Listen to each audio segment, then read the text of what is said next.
नमस्कार, बहुत स्वागत है आपका। आप देख रहे हैं लोकतंत्र। मैं हूं आपके साथ नेहा दुबे। बिहार की राजधानी पटना में महागठबंधन की एक बहुत महत्वपूर्ण बैठक हुई, जिसमें सीट बंटवारे समेत कई मुद्दों पर चर्चा हुई। बैठक में शामिल नेताओं ने आगामी चुनाव के लिए रणनीति तैयार की और गठबंधन के घटक दलों के बीच समन्वय बढ़ाने पर जोर दिया। बैठक में सीट बंटवारे को लेकर चर्चा हुई और जल्दी ही इस पर फैसला लिए जाने की संभावना भी है। नेताओं ने आगामी चुनावों की रणनीति तैयार की है और गठबंधन के घटक दलों के बीच समन्वय बढ़ाने पर जोर दिया है। बैठक में महागठबंधन की एकता और मजबूती पर जोर दिया गया और सभी दलों से एकजुट होकर काम करने का आह्वान किया गया। बैठक में आरजेडी नेता तेजस्वी यादव ने एक महत्वपूर्ण भूमिका निभाई और महागठबंधन की एकता और मजबूती पर जोर दिया। उन्होंने कहा कि गठबंधन के घटक दलों को एकजुट होकर काम करना होगा और आगामी चुनावों में भाजपा को हराने की रणनीति पर काम करना होगा। महागठबंधन की बैठक से संकेत मिलता है कि गठबंधन के घटक दल एकजुट होकर आगामी चुनावों में उतरने की तैयारी कर रहे हैं। साथ ही बता दें कि बैठक में लिए गए फैसलों से महागठबंधन की मजबूती और एकता का संदेश भी दिया गया। बिहार में महागठबंधन की बैठक के बाद सियासी हलकों में बयानबाजी तेज हो गई है। आरजेडी नेता तेजस्वी यादव और वीआईपी प्रमुख मुकेश सहनी के बीच बयानबाजी का दौर भी शुरू हो गया है। वीआईपी प्रमुख मुकेश सहनी ने कहा है कि महागठबंधन में उनकी पार्टी की भूमिका महत्वपूर्ण है और उम्मीद है कि सीट बंटवारे में उनकी पार्टी को उचित प्रतिनिधित्व मिलेगा। भाजपा ने महागठबंधन की बैठक पर तंज कसा है और ऐसे में भाजपा नेता ने कहा है कि महागठबंधन के नेता आपस में ही लड़ रहे हैं और उनका गठबंधन जल्द ही टूट जाएगा। महागठबंधन की बैठक के और साथ ही उसके बाद की बयानबाजी से बिहार की सियासत गर्मा गई है। देखना दिलचस्प होगा कि महागठबंधन के नेता आगामी चुनाव में भाजपा को कैसे चुनौती देते हैं और सीट बंटवारे पर क्या फैसला लेते हैं।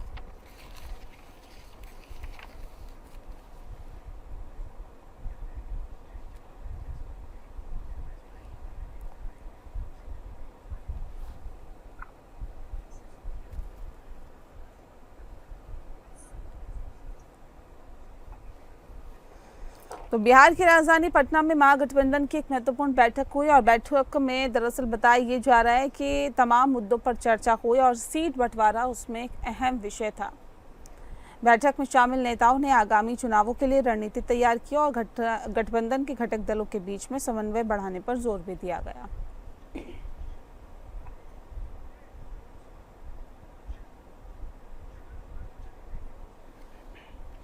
और इस विषय पे तफसील से चर्चा करेंगे। खास मेहमान हमारे साथ मौजूद हैं, उनसे आपका परिचय करा देते हैं। इस वक्त हमारे साथ विनय राय जी हैं, मैनेजिंग एडिटर है। सर स्वागत है आपका। कुणाल किशोर जी हमारे साथ हैं, प्रवक्ता हैं जेडीयू के। स्वागत है सर आपका। आरजू खान जी हमारे साथ हैं, प्रवक्ता हैं आरजेडी के। आपका स्वागत है आरजू जी। और साथ ही राहुल देव जी हमारे साथ हैं, प्रवक्ता हैं भारतीय जनता पार्टी के। आपका भी बहुत बहुत स्वागत है। इस खास कार्यक्रम की शुरुआत आरजू जी आपके साथ ही करते हैं। आरजू जी, क्या बात हुई, बैठक में क्या बात बनी, किस बात पर ये बैठक हुई, कितनी कहां तक सहमति बनी है इस बैठक में?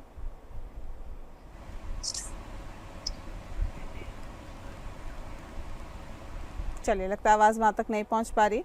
और राहुल देव जी का हम रुख कर लेते हैं। राहुल जी, क्यों आप लोगों को ऐसा लगता है, देखिए गठबंधन तो बहुत कमजोर है, टूट जाएगा, बिखर जाएगा चुनाव से पहले ही? अभी तो गठबंधन पे बात हो रही है, बैठकें हो रही है, बैठकों में सीट बंटवारे पर चर्चा हो रही है, लेकिन आप तो गठबंधन के पीछे ही पड़ गए कि भाई मजबूत नहीं है, टूट जाएगा। क्यों टूट जाएगा, कैसे टूट जाएगा, क्यों आरोप आप ये लगा रहे हैं? देखिए, ऐसा है कि हम लोग आरोप नहीं, आदरणीय नीतीश कुमार जी और एनडीए घटक दल के जितने लोग हैं, अभी विकास का जो चल रहा है बिहार में है, हाँ। उसको देखते हुए जनता ने यह मन बना लिया है कि फिर से सरकार बिहार में बनाना है। और महागठबंधन के वाले लोग जिस तरीके का माहौल बना रहे हैं, अभी चुनाव नजदीक आ गई, जंगल राज अभी चिल्लाना शुरू कर दिए हैं। और 5 जो आदरणीय तेजस्वी यादव जी कर रहे, चुनाव से पहले लग रहा है कि मुख्यमंत्री पहले ही बन गए, लेकिन हम उनको बता रहे हैं आरजेडी वाले लोगों को कि 2010 बिहार की जनता इस बार पुनः दोहराने वाली है और 25 से नीचे फिर सिमटने वाले हैं। ये हम नहीं बोल रहे, बिहार की जनता ने, हम लोगों का सर्वे में तय हुआ करीब तक एनडीए इस बार जाएगा और सभी घटक दल के जितने भी दल हैं, सभी के प्रदेश सभी लोग, सभी बड़े नेता एकजुट हैं। हम लोग में कोई फूट नहीं है, ये प्रत्यारोप का दौर उन लोगों की तरफ से चल रहा है। और मुकेश सहनी जी तो एनडीए एनडीए के पार्टी थे, वो यहाँ भी थे तो इस तरह का कर रहे थे। हमारे यहाँ सब कुछ ठीक चल रहा है एनडीए। अब उन लोगों के बीच कांग्रेस मानने कोई तैयार नहीं है कि तेजस्वी यादव जी नेता है। ये हम लोग कहाँ बोल रहे हैं, ये तो कांग्रेस पार्टी। ठीक है, आरजू खान जी, क्या वाकई अब जो गठबंधन दल के तमाम नेता हैं वो तेजस्वी यादव को नेता मानने को तैयार नहीं है क्या? और ये जो बैठक हुई उसमें क्या महत्वपूर्ण रहा, क्या किस बात पर चर्चा हुई? परसेप्शन फैलाया जा रहा है। नेता तो है, कोऑर्डिनेशन कमेटी के अध्यक्ष हैं आदरणीय Tejashwi Prasad Yadav ji, leader of opposition है बिहार में, और हम तो गोइंग ऑन प्रोसेस में है, ऑनगोइंग प्रोसेस में हमारी चीजें चल रही है महागठबंधन की। जो भी चीजें हैं, हम लोग तो कई बार प्रेस कॉन्फ्रेंस कर चुके हैं, साझा बैठकें हो चुकी हैं, कोऑर्डिनेशन कमेटी हमारी तैयार है। तो आने वाले वक्त में सब कुछ धीरे धीरे सारी तस्वीरें क्लियर हो जाएगी। इसमें किंतु परंतु वाली कहाँ बात है। परसेप्शन फैला के हमेशा से परसेप्शन और की राजनीति करती है भारतीय जनता पार्टी, और वो चाहती है इसी तरह जो है परसेप्शन की राजनीति करके गलतफहमी फैला के उसका राजनीतिक लाभ लेना, और ये राजनीतिक चुनावी गिद्ध है भारतीय जनता पार्टी के लोग। और यही करते हैं। सीटों पर क्या बात हुई बताइए ना, कितने सीट पे कौन चुनाव लड़ रहा है? ये सीट पर आपको सीट भी पता चल जाएगा, और वो भी हमारी जो है साझा प्रेस कॉन्फ्रेंस होगी, और उसके बाद आपको बता दिया जाएगा कि कौन कितने सीटों पे लड़ रहा है। जहां तक रही भारतीय जनता पार्टी की बात, वो कहती है कि हमारा फार्मूला सेट है, तो वो बता दे कि 243 सीटों पे फिर चिराग पासवान क्यों लड़ रहे हैं। वो जीतन राम मांझी जी जो कह रहे हैं कि हमको उपेक्षित किया जा रहा है, वो भी बता दें कि उनको कितनी सीटें मिल रही हैं। हम तो किसी की औकात नहीं दिखा रहे हैं, किसी को उपेक्षित करने की बातें नहीं कर रहे हैं। ये जो एनडीए समर्थित जो गठबंधन है, जो एनडीए गठबंधन है, उसके अंदर तमाम दरारें हैं। लेकिन परेशानी का सबब ये है कि जहां दरारें दिख रही हैं, जहां छेद ही छेद दिख रहे हैं, उस पे किसी भी चीजों का चर्चा ना हो कि आप गठबंधन पे आप आ जा रहे हैं। सवाल इसलिए उठ रहा है ना क्योंकि आपके ही गठबंधन के नेता, कांग्रेस के नेता सीएम का चेहरा मानने से इनकार कर रहे हैं अभी तेजस्वी यादव। नहीं, देखिए अब leader of opposition Tejashwi Prasad Yadav को बिहार की जनता ने सीएम फेस माना है, और हम बिहार की जनता को कैसे डिनाई कर सकते जनता हैं। मानेगी या नहीं मानेगी, ये उसके लिए थोड़ा सा इंतजार करिए। नहीं, वो भी मानेगी, कांग्रेस भी मानेगी, आप परेशान ना हो। ऑनगोइंग प्रोसेस के तहत हम चल रहे हैं, और सारी चीजें ऐसे ही सामने आ जाएगी। जैसे हमारे कोऑर्डिनेशन कमेटी तैयार हुई, जैसे हमने कई प्रेस कॉन्फ्रेंस हम किए, हम बैठकें की, हमारे बैठकों का दौर जारी है, साझा प्रेस कॉन्फ्रेंस का जारी है, कोऑर्डिनेशन कमेटी हमारी बन चुकी है, सब कुछ ऑनगोइंग प्रोसेस है। किसी को परेशान होने की जरूरत नहीं है। भारतीय जनता पार्टी अपना देखे कि चिराग से पासवान जो है उनके सुसाइड बॉम्बर हैं। भारतीय जनता पार्टी देख लेगी, लेकिन ये बताइए कि वीआईपी प्रमुख मुकेश सहनी कह रहे हैं कि महागठबंधन में हमारी अहम भूमिका है, और हमें अपने सम्मान के हिसाब से सीटों का प्रतिनिधित्व चाहिए। सबकी जो भी महागठबंधन का हिस्सा है, उन सबका अहम योगदान है हमारे गठबंधन में।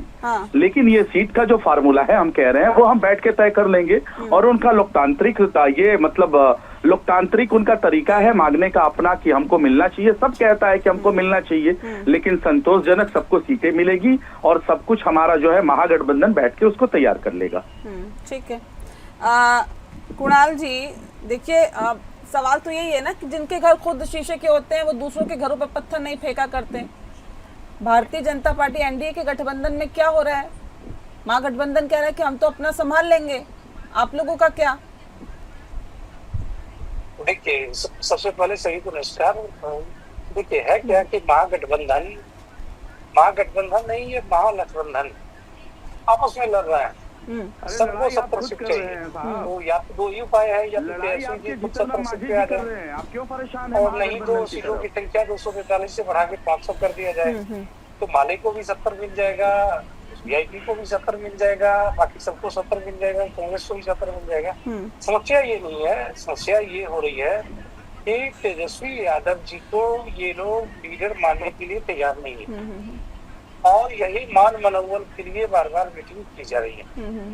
अगर ऐसा होता तो पहला मीटिंग में ही यह तय कर दिया जाता है कि तेजस्वी यादव जी हमारे गठबंधन के चेहरे होंगे। चलिए ठीक है, वो तो गठबंधन का अंदरूनी मामला है ना, चाहे कितनी भी बैठकें करें। लेकिन ये बताइए कि एनडीए में फिलहाल क्या चल रहा है? चिराग पासवान एक अलग राह पर चल रहे हैं, जीतन राम मांझी अलग कह रहे हैं, कैसे चल रहा है? कोई अलग राह पे नहीं है। सारे दल के लोगों के बीच नीतीश कुमार के नेतृत्व को लेकर स्पष्टता है। सभी दल एक जवान से एक मुंह से बोल रहे हैं कि नीतीश कुमार ही अगले मुख्यमंत्री होंगे। 25 से 30 फिर से नीतीश का नारा बुलंद किया जा रहा है। एनडीए के गठबंधन दलों के कार्यकर्ताओं के बीच में सम्मिलित तौर पर, सामूहिक तौर पर बैठकें आयोजित की जा रही है। जिला स्तर पे, अब विधानसभा स्तर पे आयोजित की जा रही है। तो हम लोग तो लगातार पिछले 6 महीना से काम कर रहे हैं और सब में एक ही बात है कि भाई नीतीश कुमार जी दोबारा 25 से 30 बिहार के मुख्यमंत्री बनेंगे और ये बेहतर बिहार की आधारशिला उन्होंने रखी है। बिहार की राजनीति से किस करवट बैठेगी, इसके लिए वाकई इंतजार करना होगा, क्योंकि जनता ही जनार्दन है। जनता अपना फैसला क्या सुनाती है, ये एक बड़ा सवाल है। मैं विनय जी का रुख कर लेती हूँ। विनय जी, जो हालात फिलहाल महागठबंधन के देख रहे हैं, उससे क्या लगता है कि वो एकजुट होकर फिलहाल एनडीए का मुकाबला कर पाएंगे, जो कि इतने वक्त से सत्ता पर काबिज है?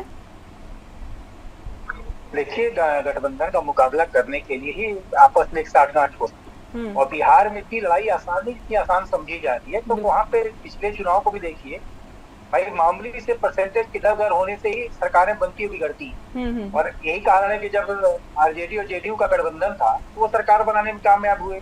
और बीजेपी को मजबूरी में फिर नीतीश कुमार को अपनी लीडरशिप देनी पड़ी। और सबसे बड़ी जो कहावत बिहार में है ना, जीतेगा कोई, मुख्यमंत्री नीतीश कुमार। और आज की तारीख में आप देखिए जिस तरीके से प्रशांत किशोर लगातार अटैक कर रहे हैं, खासतौर से सीएम चेहरे को लेकर एनडीए के, जो मानसिक तौर पे बीमार है, शारीरिक तौर पे बीमार है, वो तो प्रधानमंत्री का नाम भूल जा रहे हैं, क्योंकि वो भी ये जानते हैं किस तरीके से वोटों में आप तीसरे जो पार्टनर है बिहार की सियासत में, खासतौर से वो 1 सीट जीतेंगे कि 10 सीट जीतेंगे उसकी बात में नहीं करता, लेकिन जो भी नुकसान करेंगे, एक पढ़े लिखे तबकों का एक समूह लेकर चल रहे हैं, तो ये जरूर देखना होगा वो एनडीए का नुकसान करते हैं कि महागठबंधन का नुकसान करते हैं।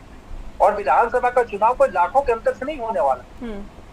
कई ऐसी सीटें होती है 2000 और 5000 के मार्जिन से आप चुनाव जीतते हैं। ऐसे कंडीशन में बिहार की सियासत, गठबंधन जो सीट शेयरिंग का फार्मूला है, वो चाहे एनडीए हो, चाहे वो यूपीए हो, इंडिया गठबंधन हो, वो आपस में मिल बैठ कर तय कर लेंगे। और इन्हीं लोगों ने, जब नीतीश कुमार मुख्यमंत्री बने थे और तेजस्वी यादव डिप्टी सीएम बने थे, आखिरकार इन्हीं गठबंधन के लोगों ने तो उनको आगे बढ़ाया ना। और आज भी अगर विधानसभा में वो नेता प्रतिपक्ष है तो कांग्रेस का भी समर्थन उसे हासिल है। तो आज की तारीख में गठबंधन के बड़े घटक दल के नेता तेजस्वी यादव, इसमें किसी को कोई दो राय नहीं है। और मुझे लगता है कि जो घटकों के बीच में बातचीत होगी वो तेजस्वी यादव नहीं करेंगे। अभी लालू यादव सक्रिय हैं और सर लालू यादव के ही स्तर से बातचीत होनी है। अब देखना ये कि ये किस तरीके से उनके कास्ट के डिक्टेशन को तोड़ता है, किस तरीके से जो प्रशांत किशोर है वो जिस तरह से कैंपेन चला रहा है उनको कैसे वो डिरेल करता है। क्योंकि ये चुनाव अपने आप में बड़ा अहम और असरदार, तो नीतीश कुमार का जो एज फैक्टर है उनका भी एक तरह से आखिरी मुख्यमंत्री काल का चुनाव होगा, जिस तरीके से दिखाई दे रही है सियासत की बातें। लेकिन मैं इतना जरूर कहूंगा कि आज की तारीख में गठबंधन में सीट शेयरिंग कोई बहुत बड़ी समस्या नहीं है। क्योंकि एक समय दौर था जब त्याग पासवान नीतीश कुमार से नाराज रहा करते थे, लेकिन जब एनडीए में आ गए तो उनकी सहमति बन गई है। तो गठबंधन बन जाएगा। मेन समस्या है सीट के बाद उस चुनाव को जीतने की, उसमें जरूर देखना होगा कि कौन इसमें डार्क हाथ बन के हराने का काम करता है, कौन इसका की रोल प्ले करता है। क्योंकि बीजेपी को अपने सुशासन और नीतीश कुमार के गठबंधन के सारे चुनाव लड़ना है। तेजस्वी यादव को खासतौर पर कह सकते हैं यादव मुस्लिम और जो गठबंधन है उसके सहारे चुनाव मैदान में आना है। ये बड़ा एक अहम रोल किरदार प्ले होगा कि किस तरीके से आदमी कहाँ पे चुनाव को पैमाने को सेट करता है। ठीक है। आखिरी चुनाव से मुझे याद आया कुणाल जी, ये तो लास्ट टाइम भी कहा गया था नीतीश कुमार की तरफ से, मास्टर स्ट्रोक खेला गया था कि हमारा आखिरी इलेक्शन है, आखिरी चुनाव है। नहीं, उसको आपने गलत परिप्रेक्ष्य में सुना होगा। उन्होंने अगर अंतिम चरण में ये बात बोली थी कि अंतिम चरण का चुनाव है और अंतिम चरण नहीं, गलत तरीके से आप बता रहे हैं। उन्होंने यही कहा था कि हमारा आखिरी चुनाव है। आप अगर हो सके तो एक बार फिर से सुन लीजिएगा। बहरहाल मैं राहुल जी का रुख कर लेती हूँ। राहुल जी, लग रहा है ये जो गठबंधनों की बैठक हो रही है, महागठबंधन की जो बैठक चल रही है, ये एक बड़ी चुनौती पेश कर सकती है आप लोगों के लिए। और अब चुनाव वो इतना आसान नहीं है जितना समझा जा रहा है, क्योंकि लास्ट टाइम भी हमने देखा था कि बहुत कम ही मार्जिन था, कुछ ही सीटों का फर्क था और सीटों में भी मार्जिन बहुत कम था।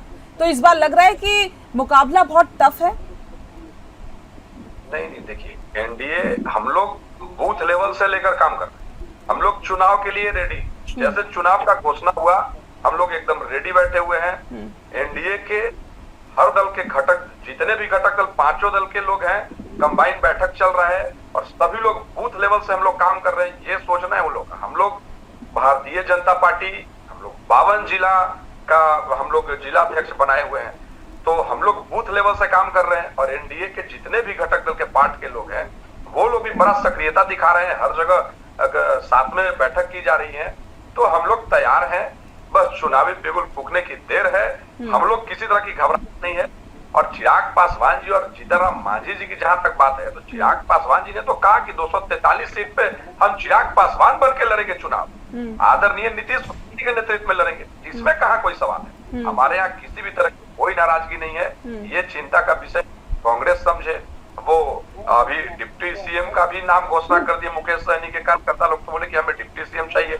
अभी चुनाव हुआ नहीं है, वहाँ सीएम डिप्टी सीएम का पूरा तय कर दिया गया है। हमारे यहाँ ऐसा कुछ नहीं है। और आदरणीय नीतीश कुमार जी ने जो बोला था कि मेरा अंतिम चुनाव है, हम दीर्घायु होने की कामना करते, स्वस्थ रहे, अच्छा काम कर रहे हैं, उनके नेतृत्व में ही चुनाव लड़ा जाएगा और आगे भी सीएम पद का शपथ ले, ऐसा हम लोग उन्हीं के नेतृत्व में चलने का काम करेंगे। ठीक है विनय जी, एक बार मैं फिर से रुक कर रही हूँ आपका। इस वक्त अगर हम देखें तो भले ही चुनाव नजदीक है, काफी कम वक्त बचा है बिहार के चुनाव में, लेकिन कांग्रेस काफी ज्यादा बिहार में एक्टिव नजर आ रही है। इसकी मुख्य वजह क्या ये चुनाव के परिदृश्य में आप ये देख रहे हैं कि नहीं अपने आप को सभी सीटों पर मजबूती के साथ आगे बढ़ाने की कोशिश कर रही है कि अगर अकेले भी चुनाव लड़ना पड़े तो लड़ लेंगे, या फिर आपको लगता है कि नहीं बार्गेनिंग अच्छी करने के लिए भी ये सक्रियता है? नहीं, देखिए कांग्रेस अगर अकेले चुनाव मैदान में बिहार के जाएगी तो सत्यानाश करा के आएगी, ये तो तय है। सिर्फ बार्गेनिंग का एक तरीका है उनका कि कम से कम जहां पर कुछ माइनॉरिटी वोट ज्यादा हो या जैसा कि कुछ कॉन्स्टिट्यूंसी को एड्रेस करते ज्यादा गठबंधन से सीट वो ले ले, इसके लिए सारी एक्सरसाइज हो रही है। और ऐसे भी बिहार में जो चीजें हैं, जब तक लालू हैं, हम तेजस्वी की बात नहीं करते, जब तक लालू हैं, लालू यादव ही उसके चेहरे के तौर पे काम करेंगे, वही सीट शेयरिंग के फार्मूले को तय करेंगे। कांग्रेस को भी वहां पर भले दलगत तौर पे कांग्रेस बड़ी पार्टी है, लेकिन वहां पे छोटे भाई की भूमिका में रहना पड़ेगा, वहां तेजस्वी बड़े भाई बनेंगे, इसमें कोई दो राय नहीं है। हाँ, लेकिन दबाव बनाने के लिए आदमी तरह तरह के दावे करता है कि हमारा पहले का इतिहास क्या रहा है, पहले हम कहाँ जीतते रहे हैं, और खासतौर से जो लोकसभा का परिणाम आया है उसके बाद थोड़ा सा कांग्रेस का मनोबल हाई हुआ है। लेकिन ये देखने वाली बात है कि बिहार के खासतौर से चुनावी समीकरण, बिहार में जो परिणाम पिछली विधानसभा में था उसका मुख्य प्लेयर कौन था? वो तेजस्वी यादव। कांग्रेस एक तरीके से वहां जाके गुण हो जाती है। अभी राहुल गांधी गए थे बिहार में, उन्होंने कह दिया कि हम जाति जनगणना कराएंगे, लेकिन उस तरह का नहीं कराएंगे जैसे पिछली बार हुआ था फर्जी जनगणना। अब ये भूल गए राहुल गांधी कि पिछली बार जो जाति जनगणना हुई थी उस सरकार में, उस घटक दल में खुद कांग्रेस शामिल थी। तो इसका कौन उत्तर देगा? जो उनको फीडबैक देने वाले लोग हैं राहुल गांधी को, ये बताना ही भूल जाते हैं कि जाति की जनगणना के जिस समय शुरुआत की गई बिहार में, जिसको लेकर जगह जगह खुद राहुल गांधी ने कहा कि बिहार में जाति जनगणना हो रही है, बाकी जगह होनी चाहिए, उसके पार्टनर आप थे। आज की तरह लोग बिहार में आप नहीं है, लेकिन जिस समय जाति जनगणना शुरू हुई थी उस समय कांग्रेस वहां पर लाइफ पार्टनर के तौर पर थी। लेकिन अब राहुल गांधी ने बोल दिया, एक तरीके से अपने काम की आलोचना कोई करना सीखे तो राहुल गांधी से सीख ले, उन्होंने अपने काम की आलोचना कर दी। बेहतर यही है कि जिस तरीके का चुनावी समीकरण तैयार होगा उसमें सिर्फ इतना देखना होगा कि दिल्ली ज्यादा दखल देगा तो परिणाम हमको लगता है एनडीए के लिए ताली बजाने का अवसर ज्यादा आ जाएगा। वरना स्थानीय स्तर पे अगर इसके समीकरण की साठगांठ बनेगी तो चुनाव बहुत ही टफ होने वाला है। एक तो गर्मी का मौसम है, भी जाते जाते चुनाव थोड़ा सा ठंडा मौसम जब तब्दील होगा तो ठंड में चुनाव होगा, राजनीतिक गर्मी रहेगी, तो देखिए किस तरह का चुनाव परिणाम बन के सामने आता है। बिल्कुल, ये वाकई देखने वाली बात होगी। बहरहाल बहुत शुक्रिया आप सभी मेहमानों का हमारे साथ इस खास चर्चा में शामिल होने के लिए। लोकतंत्र में फिलहाल के लिए इतना ही, मुझे दीजिए इजाजत, नमस्कार।